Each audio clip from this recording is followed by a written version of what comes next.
Paper seal కాదు sir, ఇది ఎందుకు లేదు? మీరు దానికి సమాధానం చెప్పండి. మిగతా 14 వార్డులలో క్లాత్ ప్యాకింగ్ వచ్చింది, ఒక 3వ వార్డులో ఎందుకు క్లాత్ ప్యాకింగ్ రాలే? మా ఆబ్జెక్షన్ మీరు సమాధానం చెప్పండి. మా ఆబ్జెక్షన్ మీరు సమాధానం చెప్పిన తర్వాతనే కౌంటింగ్ స్టార్ట్ చేయండి. ఏ దద్దమ్మలాగా చదువు ట్రైనింగ్ ఉండదా? ఎలక్షన్ ట్రైనింగ్ ఉండదా? చూడండి,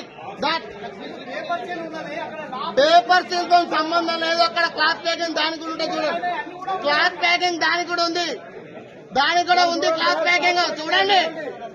అదో చూడండి, క్లాత్ ప్యాకింగ్ దానికి కూడా ఉంది. ఈ 2 బాక్స్లకు ఎందుకు ఏమంటున్నారు చెప్పండి?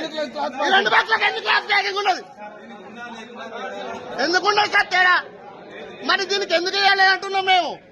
ఈ 2 బాక్స్లకు ఎందుకు చేయలేదని క్వశ్చన్ చేస్తున్నాం. చెప్పండి, ఈ 2 బాక్స్లకు ఎందుకు చేయలేదు క్వశ్చన్ చేస్తున్నాం మేము. చూపించండి అప్ టు డేట్. అరే వట్టిదే కావచ్చు సార్, అది వట్టిదే కావచ్చు. అంటే మీరు సార్ అది వట్టిదే కావచ్చు, దీనికి ఏమైనా మార్కింగ్ ఇచ్చుకున్నారా? 3వ వార్డు గిట్ట మాకు తెలియాలి.